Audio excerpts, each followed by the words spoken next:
সম্মানিত দর্শকবৃন্দ, সবাইকে আমার সালাম, আসসালামু আলাইকুম। সুপ্রিয় দর্শক, এই মুহূর্তে পৃথিবীর যেখান থেকে আমার এই পুকুরঘাট ডালাইয়ের ভিডিওটি দেখতে পাচ্ছেন, আপনাদের সবাইকে আমাদের এই পুকুরঘাট ডালাইয়ের উদ্বোধনী সময়ের পক্ষ থেকে সবাইকে জানাচ্ছে আন্তরিক অভিনন্দন ও শুভেচ্ছা। সুপ্রিয় দর্শক, আপনাদের সবার এইকে উদ্দেশ্য করে একটা কথাই শুধু বলতে চাই যে গ্রামে যারা আমরা বসবাস করি, আমাদের প্রত্যেক পরিবারেরই একটা পুকুর অত্যন্ত এসেনশিয়াল হয়ে পড়ে। তাছাড়া ইদানিং দেখা যাচ্ছে যে আরও এই তলদেশের মাটির তলদেশের পানির লেয়ার কমে যাওয়াতে চৈত্র মৌসুমে এসে অনেকের বাড়ির নলকূপে পানি থাকে না, তাই গোসলপুর রান্নাবান্নার প্রয়োজনীয় পানি এবং হাঁস, মুরগ, গরু, ছাগলের খাবারের জন্য পানির সংকটের সৃষ্টি হয়। এইরকম ধারণা থেকে আমি আমার বাড়ির পুকুরটিকে খনন করে পুনরায় গ্রাম্য ভাষায় জ্বালাইয়ের পরিকল্পনা নেই এবং এই উদ্যোগ শুরু করি আজ থেকে প্রায় 15-20 দিন পূর্বে, মানে রমজানের 2-3 তারিখ থেকে আর কি শুরু করি।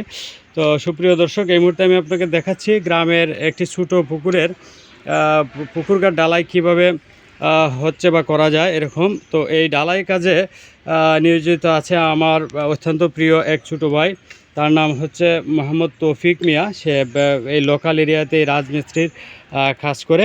তার সম্পূর্ণ তার নিজস্ব ধারণা এবং ভাবনা থেকে এরকম একটি কাজ সে সম্পন্ন করার উদ্যোগ নিয়েছে আর কি।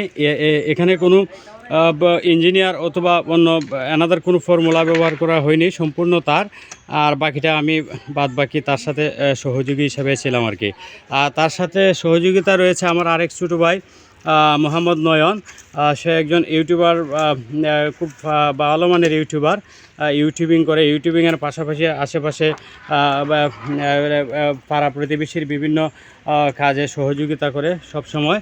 এবং সাথে রয়েছে আমার এক ভাতিজা, তার নাম সুজন, এবং আরেক ছোটো ভাই ইমরান, আরেক বোন জামাই বাবুল রয়েছে আমাদের সাথে। তো আমরা সবাই মিলে এই ছোট্ট পুকুরটিকে চাচ্ছি একটি প্রাণ ফিরিয়ে দিতে। সুপ্রিয় দর্শক, আপনারা সবাই আমার এই ছোট্ট পুকুরের কর্মপরিকল্পনাটাকে কীভাবে নিচ্ছেন আমি ঠিক জানি না, কে কীভাবে নিচ্ছেন এবং কিভাবে আমাকে সহযোগিতা করতে পারেন সে বিষয়ে আমি আপনাদের সকলের সুচিন্তিত মতামতের আশায় রইলাম। সুপ্রিয় দর্শক, এখানে বলে রাখা প্রয়োজন যে আমার এই পুকুরটির ব্যাসার্ধ বা পরিসীমা হচ্ছে জমির একক মাপার হিসাবে প্রায় 9 শতক জমি নিয়ে এই পুকুরটি অবস্থিত। তো দর্শক, আপনাদের কাছে আমার একটি প্রশ্ন রইল, যারা ফিশিং এবং পানি ভালো রাখার ব্যাপারে অভিজ্ঞ রয়েছেন, তাদের কাছে আমার জানতে চাওয়ার একটাই ইচ্ছে যে কিভাবে খুব স্বল্প খরচে আমি এই পুকুরটিতে মোটামুটি মাছ চাষ করে পারিবারিক চাহিদা মেটাতে পারি এবং কি পদ্ধতিতে চাষ করলে আমি ক্ষতিগ্রস্ত হব না, লাভবান হব। দয়া করে যদি কেউ যারা ফিশিং ভালো বুঝেন যদি একটু আমাকে জানান, তাহলে আমি আপনাদের কাছে অবশ্যই কৃতজ্ঞ থাকব। সেই সাথে আরেকটি গুরুত্বপূর্ণ বিষয় হচ্ছে যে এই পুকুরটিতে মনে করেন যে শুধু আমি আমার পরিবার বর্গ গোসল সহ অন্যান্য কাজে ব্যবহার করব, কিন্তু তারপরেও এই রান্নাবান্নার পানি ভালো রাখার জন্য এই পুকুরের পানিটিকে কিভাবে পরিষ্কার পরিচ্ছন্ন রাখা যায় সে ব্যাপারে আপনাদের সকলের মতামত আশা করছি। সবাই ভালো থাকবেন।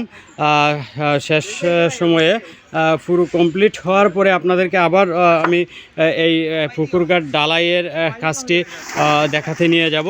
এখন এ পর্যন্তই। সুপ্রিয় দর্শক, সবাই ভালো থাকবেন। আসসালামু আলাইকুম।